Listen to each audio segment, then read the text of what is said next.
Pilate summoned the chief priests and the rulers and the people and said to them, "You brought this man to me as one who incites the people to rebellion. And behold, having examined him before you, I have found no guilt in this man regarding the charges which you make against him. No, nor has Herod, for he sent him back to us. And behold, nothing deserving death has been done by him.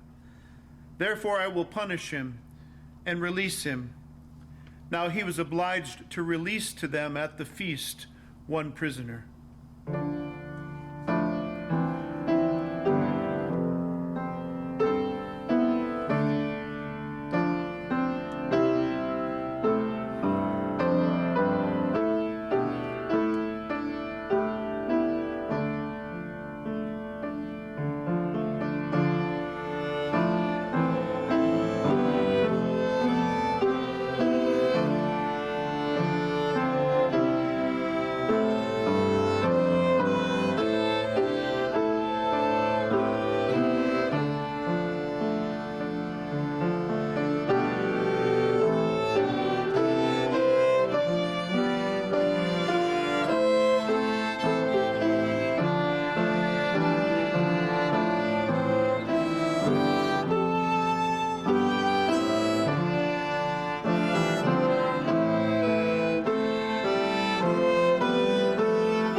But they cried out all together, saying, "Away with this man, and release for us Barabbas." He was the one who had been thrown into prison for an insurrection made in the city and for murder. Pilate, wanting to release Jesus, addressed them again, but they kept on calling out, saying, "Crucify, crucify him." And he said to them the third time, "Why? What evil has this man done? I have found in him no guilt demanding death. Therefore I will punish him and release him." But they were insistent, with loud voices asking that he be crucified. And their voices began to prevail. And Pilate pronounced sentence that their demand be granted. And he released the man that they were asking for, who had been thrown into prison for insurrection and murder. But he delivered Jesus to their will.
When they led him away, they seized a man, Simon of Cyrene, coming in from the country, and placed on him the cross to carry behind Jesus. And following him was a large crowd of the people and of women who were mourning and lamenting him.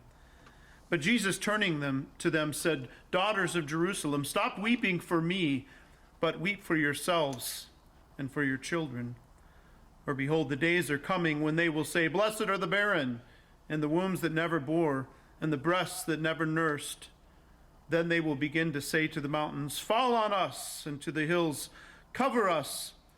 For if they do these things when the tree is green, what will happen when it is dry?"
2 others also, who were criminals, were being led away to be put to death with him. When they came to the place called the Skull, there they crucified him and the criminals, one on the right and the other on the left.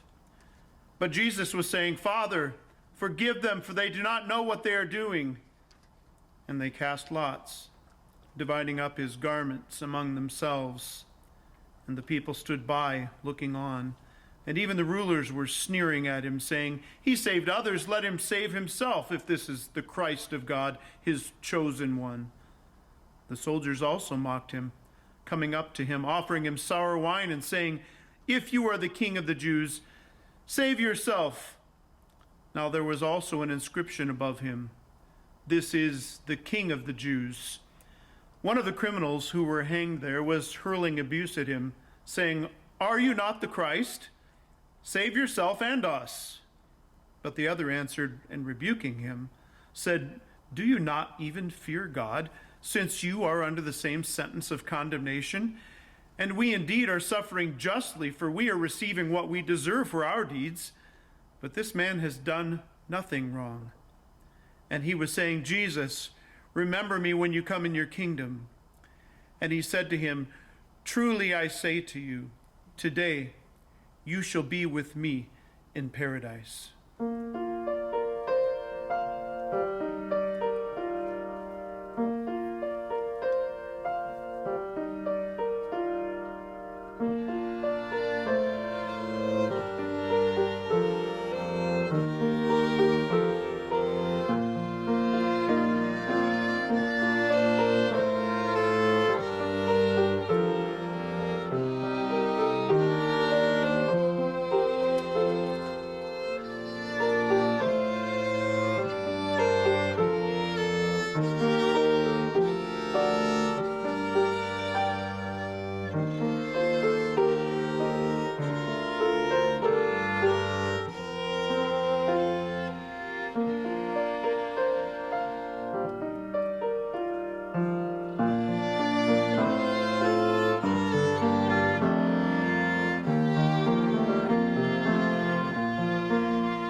It was now about the 6th hour, and darkness fell over the whole land until the 9th hour, because the sun was obscured.